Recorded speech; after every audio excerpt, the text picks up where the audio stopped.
so that we could go over it. Pass your PSI, TDLR written exam, aesthetics exam review.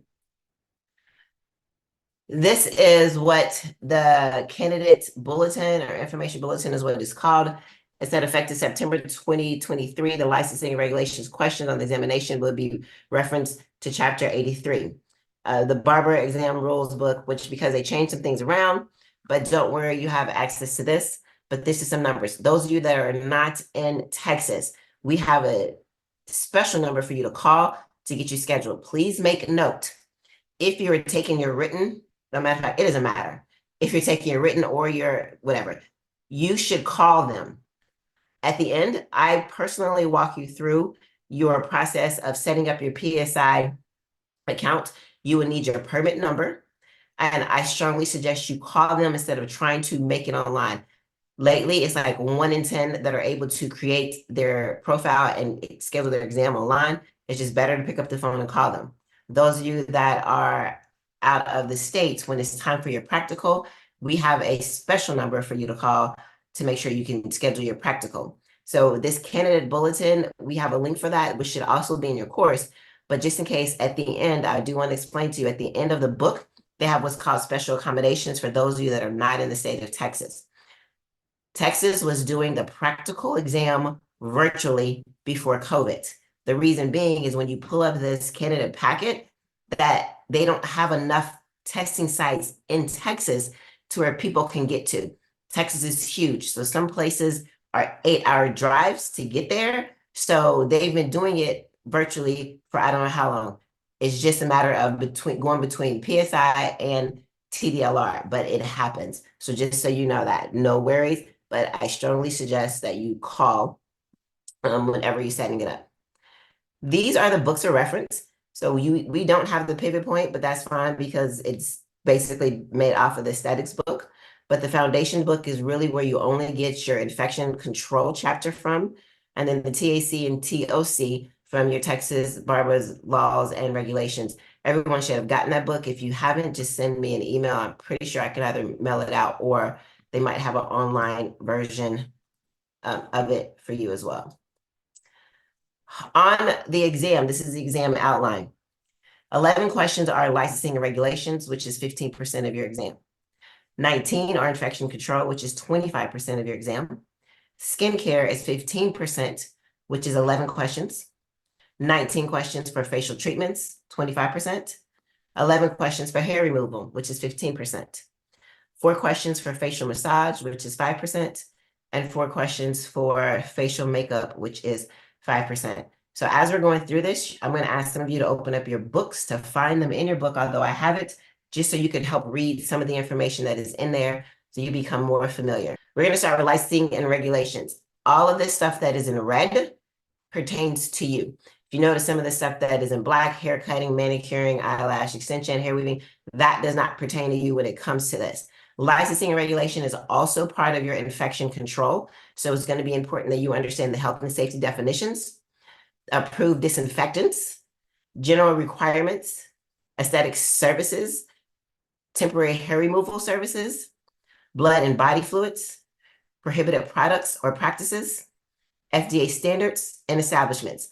All of this is in the book. Just read it, highlight it, memorize it. It's not that hard, but many people, this is what they miss because they failed to read the TDLR book. You have to read this because it is, once again, 15% of your exam. Then also under that, you have to know the responsibilities of the licensee. Like for you as individuals, one of the main things is how often do you renew your license? Is every 2 years. The requirements for examination, like how old you have to be to sit for your exam is like 17. Continuing education requirements are done every 2 years and it's 4 hours. Then different licensing renewals, you have to make sure you renew your license every 2 years. You have to have continuing education. Responsibilities for individual practitioners, which is what they call you now. They don't, it used to just be students or whatever, but now it is different practitioners. And then responsibilities of establishments. This is going to be salons, suites, at-home services. It's going to be just a different number of ones that you need to consider. So you do want to make sure that you know the responsibilities of different establishments and also remote services, business responsibilities.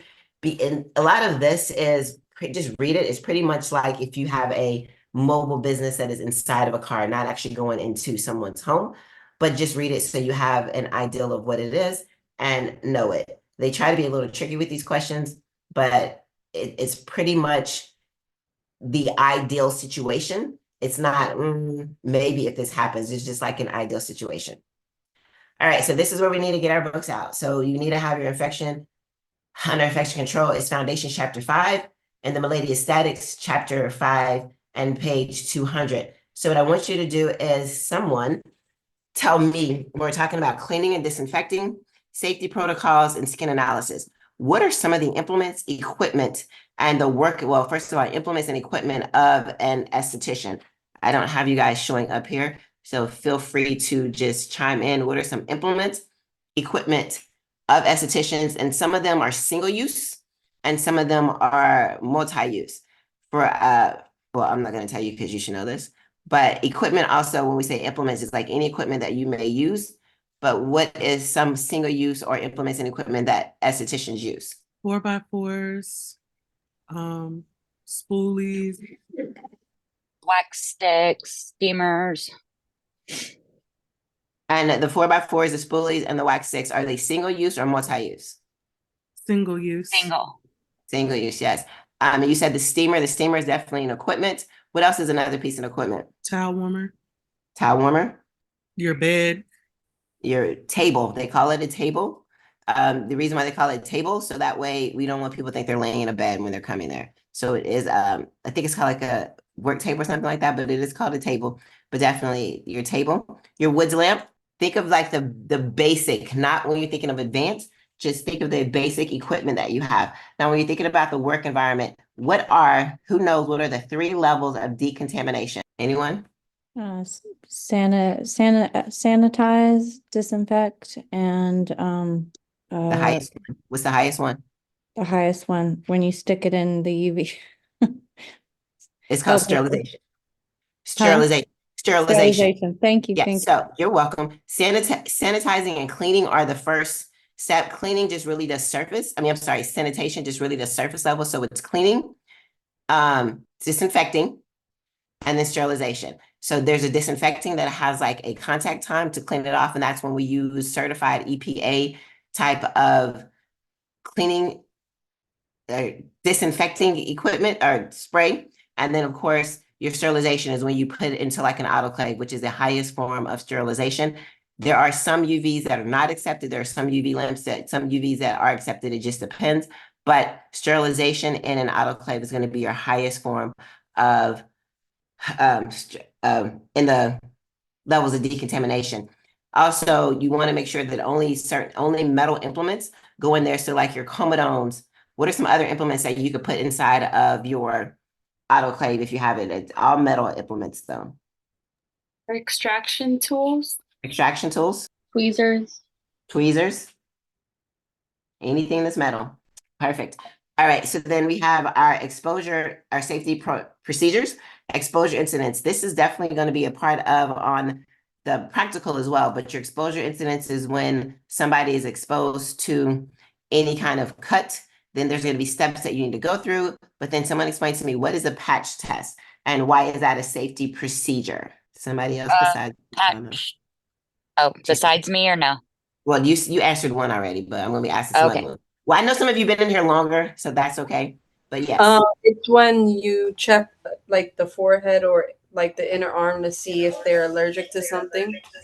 Yep, see if there's any kind of reaction to it, definitely. So knowing those different places, depending on what it is, when you're doing the patch test, as well as when you're working with your hair removal products like the waxing, you do a patch test, you do a test on yourself first. So just understanding that even though you may see it underneath waxing, but it's also considered an infection control safety measure.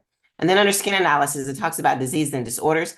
Just know you do not have to know all of the diseases. You don't have to know all of the disorders. You have to probably know, and I say probably because it varies, the most popular ones.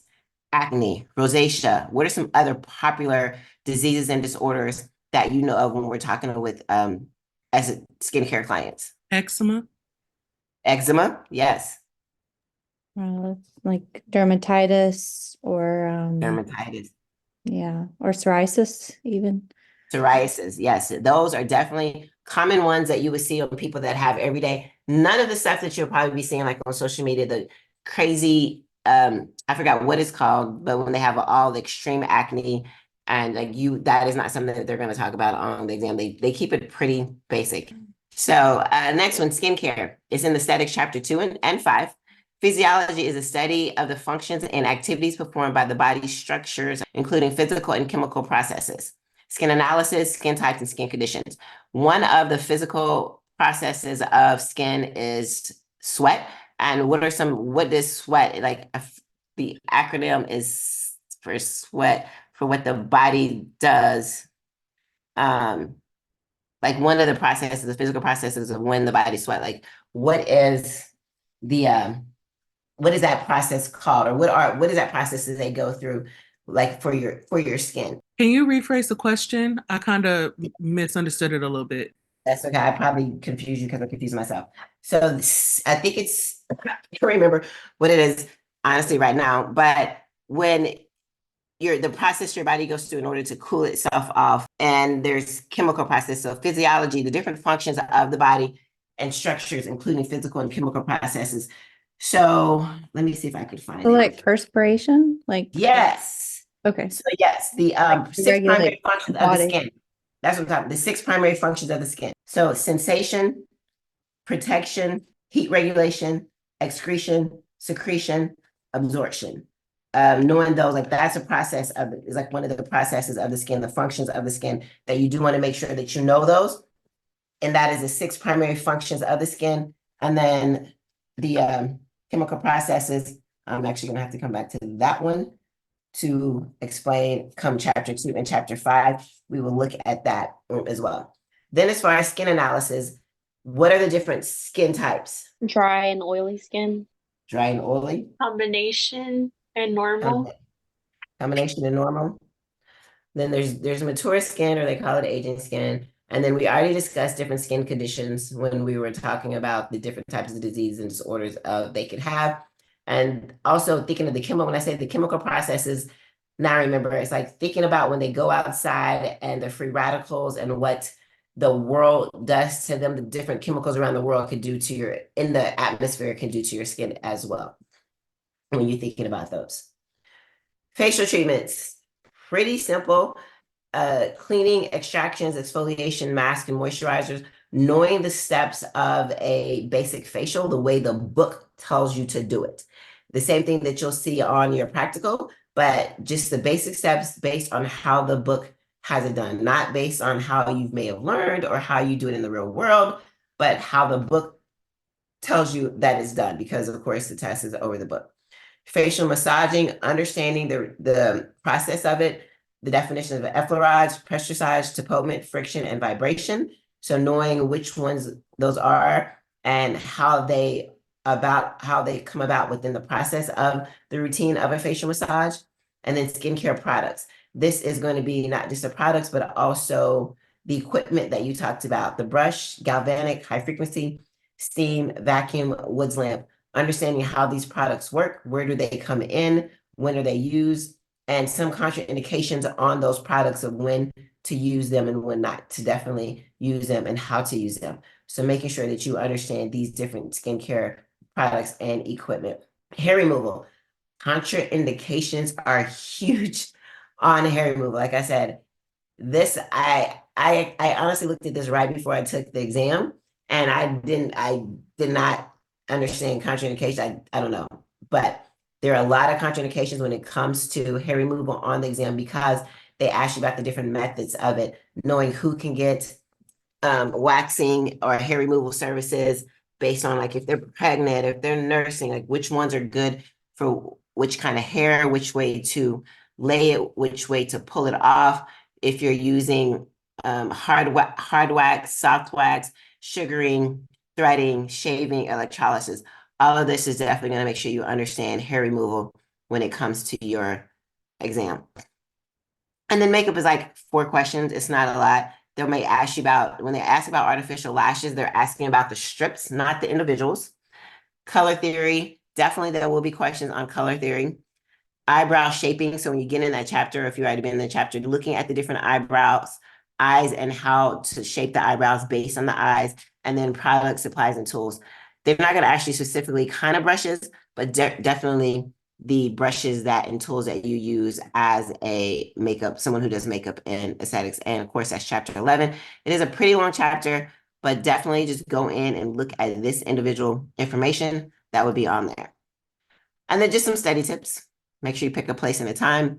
Study every day, plan your time, discover your learning style, review and revise, take breaks, ask for help, stay motivated. You can use the app. Some people use the app, but I think that that's probably overkill because honestly, I'm going to show you guys what you get when you graduate or when you finish, that you can just do this and you'll be fine.